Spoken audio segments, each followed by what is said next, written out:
मैंने GPSC clear किया class 1 Gujarat में रैंक 34 था। यूपीएससी क्लियर किया rank 570 IPS becoming the youngest IPS of Gujarat at such a early age and then people come to you and बोलते हैं आप बहुत नसीबदार है, यू आर वेरी लकी।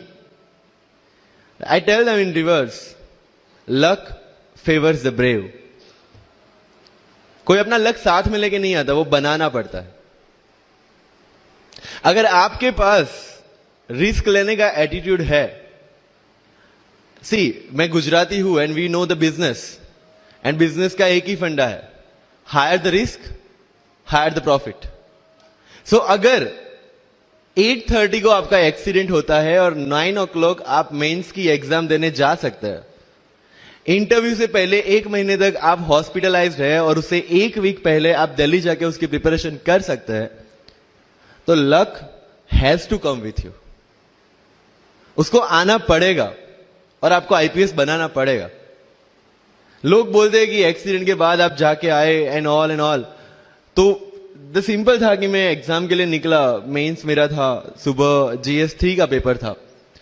8:30 को मेरा स्कूटी स्लिप हो गया, मेरा लिगामेंट इंजरी हो गया, लेफ्ट हैंड में इंजरी था, सीट से ब्लीडिंग हो रहा था। लेकिन मेरे पास 2 ऑप्शन थे। मैं खड़ा हुआ, मैंने देखा okay, my right hand is safe, and I decided I'll go to the exam hall and write the exam. मेरे पास 2 ही ऑप्शन थे, या तो मैं वहां से उठ के रोने लगूं, यार मेरे साथ ही ऐसा क्यों हुआ, मेरा एक्सीडेंट हो गया, मेरा मेंस खराब हो गया, और हॉस्पिटल जाओ। या दूसरा ऑप्शन था कि मैं देखूं कि मैं 3 घंटे और सर्वाइव कर सकता हूं। हाँ, कर सकता हूं। मैं मेंस के लिए एग्जाम हॉल में गया। ये जितने भी फोटोग्राफ्स लगे हैं, सर ने जैसे बताया कि जितने भी इंसान सक्सेसफुल हुए, अगर आप उसकी लाइफ स्टोरी देखेंगे तो कहीं ना कहीं एक मोमेंट आता है जहां पे वो इंसान की जो स्ट्रगल है वो पीक पे हो जाते हैं। वो इस मोमेंट पे आपको डिसाइड करना है कि आपको वहां से यू टर्न लेना है या आपको वहां से आगे निकलना है। इन सब लोगों ने डिसाइड किया कि उनको वहां से आगे निकलना है, एंड दैट इज द फंडा ऑफ लाइफ। सक्सेस उन्हीं को मिलता है जो इस स्ट्रगल वाले मोमेंट से आगे निकलने की सोचते हैं। जब भी आपको लगे कि आपके सिर पे बहुत मुसीबत है, जब भी आपको लगे कि आप हर तरह से गिर चुके हैं, जब भी आपको लगे कि आपके पास कोई ऑप्शन नहीं है, तब एक चीज आप अपने दिमाग में लाइएगा कि यही मोमेंट है जहां से आपकी तकदीर बदलने वाली है। क्योंकि डायमंड जो होता है वो जितना ज्यादा घिसता है उतनी ज्यादा उसकी वैल्यू होती है। सोना जो होता है वो जितना ज्यादा तपता है उतनी उसकी वैल्यू होती है। अगर आप जिंदगी में तप रहे हैं, अगर आप जिंदगी में घिस रहे हैं, अगर आपको लग रहा है कि आप हर तरह से मुसीबतों में गिरे हुए हैं, तभी आपकी जो वैल्यू है वो बढ़ने वाली है। और यही मेरा एटीट्यूड रहा है। लोग बोलते हैं कि तुम्हारी फाइनेंशियल कंडीशन ठीक नहीं थी, पापा इलेक्ट्रिशियन थे, मम्मी हाउसवाइफ थी, डायमंड के कारखाने में काम करती थी, उसके बाद उन्होंने मैरिज में रोटियां बनाने का काम किया, और उस तरह से मैं पढ़ा। लेकिन जब मुझे पूछा जाता है कि ऐसी कौन सी चीज है आपकी लाइफ में जो आप बदलना चाहते हो, एंड आई सेड नथिंग। क्योंकि अगर वो चीजें नहीं होती मेरी लाइफ में तो शायद आज आपके सामने में नहीं होता। तो अगर लाइफ में प्रॉब्लम्स है, अगर लाइफ में स्ट्रगल है, जैसे सर ने बताया struggle is a part of life, and I strongly believe in that. क्योंकि अगर हम दिल्ली में थे, मेरे दोस्त के साथ में निकला बाहर घूमने, तो बोलता है यार ऐसी लाइफ चाहिए, कोई मगजमारी नहीं, आराम से बैठते हैं पूरे दिन एसी वाले कमरे में, बहुत सारे पैसे हैं और कोई टेंशन नहीं, ऐसी लाइफ चाहिए मुझे। मेरे पास ऑप्शन है। बोलता क्या? बोला देख सामने एटीएम का रूम दिख रहा है, एसी वाला कमरा है, बहुत सारे पैसे, कोई मगजमारी नहीं, जॉब ले ले। क्यों IAS IPS में दिमाग खराब कर रहा है? अगर स्ट्रगल नहीं चाहिए तो you have to compromise with that life. जब भारत वर्ष का सपना चंद्रगुप्त ने देखा, चाणक्य ने देखा, और उस भारत वर्ष को बनाने के लिए जब ये संघर्ष जारी था, और तब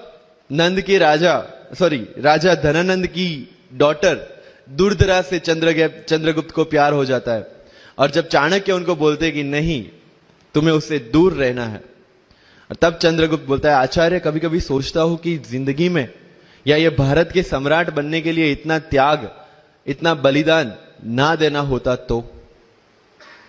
और तब चाणक्य रिप्लाई करते हैं तो हर कोई भारत का सम्राट होता। This is the fundamental rule of life. अगर आईएएस बनने के लिए, आईपीएस बनने के लिए सैक्रिफाइस करना नहीं पड़ेगा, अगर उसके लिए आपको त्याग नहीं करना पड़ेगा, तो आज पूरे इंडिया में हर घर में आपको आईएएस आईपीएस मिल जाएंगे। So when you are entering into this game of UPSC or MPSC, make sure that you have to sacrifice anything which will take you to your goal. लेकिन प्रॉब्लम ये है कि हमें टेंशन होती है, यार दोस्त की एंगेजमेंट है, उसकी बर्थडे पार्टी है, उसकी शादी है, अटेंड नहीं करूंगा तो बोलेगा मैं तेरी शादी में नहीं आऊंगा, एंड ऑल। लेकिन बिलीव मी, जब आप आईएएस बन जाओगे, वो सामने से याद दिलाएगा, भाई इनविटेशन कार्ड नहीं भेजा तूने। समझ रहे हो? तो जो कुछ भी इसके लिए सेक्रीफाइस कर रहे हो, वो जब आप उस पोस्ट पे पहुंचोगे, सब कुछ वर्थ है, सब कुछ। मेरा इंटरव्यू था यूपीएससी का, मुझे एग्जैक्ट डेट याद है, 23 मार्च को मेरा इंटरव्यू था। 20 फरवरी को मुझे हॉस्पिटल में एडमिट किया गया क्योंकि मुझे इन्फेक्शन हो गया था बॉडी में, एंड बहुत हाई फीवर था, तो आईवी के अलावा कोई ऑप्शन नहीं था। 1 मार्च को ठीक होके मैंने सोचा चलो दिल्ली निकलते हैं। 2 मार्च को मैं दिल्ली पहुंचा। 3 मार्च को वापस से टॉन्सिलाइटिस का अटैक होने की वजह से फ्लाइट लेके वापस से Palanpur, Ahmedabad. Again hospitalization. 15 March को I got relieved from the hospital. 16 March को मैं दिल्ली पहुंचा और 23 मार्च को I gave my UPSC interview. तो 1 महीने का हॉस्पिटलाइजेशन। उसके बाद जब दिमाग में ये था कि मेरे साथ जो लोग इंटरव्यू दे रहे हैं वो 1 महीने से प्रिपरेशन कर रहे हैं, एंड 1 महीने से मैं हॉस्पिटल में था, again I thought this is the moment to prove yourself. I went to the interview और पूरे इंडिया में 2nd highest marks in interview for the entire life. कि जितने भी कंप्लेंट्स आपकी लाइफ में है, मैं यहां से आता हूं, मेरे पेरेंट्स ये करते हैं, मैं वो करता हूं, मेरा इंग्लिश अच्छा नहीं है, मेरा मैथ्स अच्छा नहीं है, ये सारे हमने अपने आप को दिए हुए एक्सक्यूजेस है। You have to find the solution by yourself. अगर इंग्लिश नहीं आता है, I can start with the 5th standard book, और 5th स्टैंडर्ड बुक से भी शुरुआत करने में अगर मुझे अपना ईगो बीच में आ रहा है, then I can not learn it at any stage of my life. Start with the 5th standard book, start listening English, start speaking English. अगर बोलने में शर्म आती है, अपने मोहल्ले के किसी 3-4 बच्चों को जो 1st 2nd स्टैंडर्ड में, उनको उठाओ और उनके साथ बातें करो। उनको वैसे भी समझ में नहीं आ, और अपने को वैसे भी पता है अपन क्या बोल रहे हैं। Getting my point? तो अगर वहां पे भी अगर ईगो बीच में आ रहा है, start doing like this, start speaking. मैं 11th-12th में था, मुझे पता था मेरा इंग्लिश कैसा है, फिर भी I used to speak English, क्योंकि मुझे पता है सामने वाले को तो वैसे भी समझ में नहीं आ रहा है। अगर किसी मूवी में इंग्लिश डायलॉग सुन लिया, पूरा दिन मेरे दिन, मतलब जहां पे भी कोई भी बात करूंगा, मैं वहां पे वो डायलॉग घुसाऊंगा। This attitude should be there. तो लाइफ में जो मैं कंप्लेनिंग एटीट्यूड की बात कर रहा था, वो कंप्लेनिंग एटीट्यूड आपको कहीं पे भी नहीं ले जाएगा। You have to put all your complaints aside, start preparation.